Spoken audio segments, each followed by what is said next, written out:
సంవత్సరాల తరబడి ఎన్ని మందులు వాడినా మీ మోకాల నొప్పులు తగ్గట్లేదా? ప్రాణ పెయిన్ క్లినిక్ లో అత్యాధునిక చికిత్స. వారిద్దరూ 7 ఏళ్ల నుంచి ప్రేమించుకున్నారు. అతడికి ఆల్రెడీ పెళ్లయింది. అయినా అతడి చేత తాళి కట్టించుకోవాలన్నదే ఆమె కోరిక. విడిచి ఉండలేక, కలిసి బతకలేక ఇద్దరు లోకాన్ని విడిచి వెళ్లాలనుకున్నారు. చనిపోయే ముందు ఆమె చివరి కోరిక తీర్చాడు అతడు. చివరికి ఏమైంది ఇప్పుడు తెలుసుకుందాం.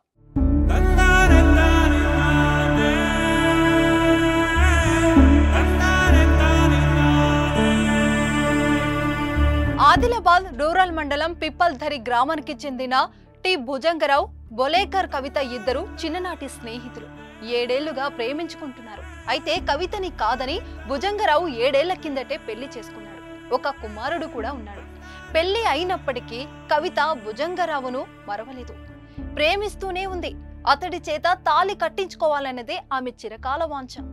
ఇద్దరు పెళ్లి చేసుకోవాలనుకున్నారు. కానీ అందమైన భార్య, పిల్లాడు ఉండగా మరో పెళ్లి చేసుకుంటే సమాజం ఏమంటుందోనని అటు పెళ్లి చేసుకోలేక, ఇటు కవితను విడిచి ఉండలేక బలమైన నిర్ణయం తీసుకున్నాడు భుజంగరావు. కవిత చిరకాల కోరిక తీర్చాలని డిసైడ్ అయ్యాడు. శనివారం సాయంత్రం కవితను తీసుకుని పొలానికి వెళ్లిన భుజంగరావు కాళ్లకు మెట్టలు పెట్టాడు. మెడలో తాళి కట్టాడు. తనని భార్యని చేసుకున్నాడు. తర్వాత ఇద్దరు కలిసి పురుగుల మందు తాగారు. ఈ విషయాన్ని భుజంగరావు తన మిత్రులకు చెప్పాడు. వెంటనే స్పందించిన వారు హుటాహుటిన రిమ్స్ ఆసుపత్రికి తరలించారు. కానీ అప్పటికే కవిత ప్రాణాలు కోల్పోయింది. భుజంగరావు పరిస్థితి విషమంగా ఉంది. ఏది ఏమైనా ప్రేమించిన వ్యక్తి కోసం కవిత ప్రాణాలు తీసుకోవడం స్థానికంగా చర్చనీయాంశం.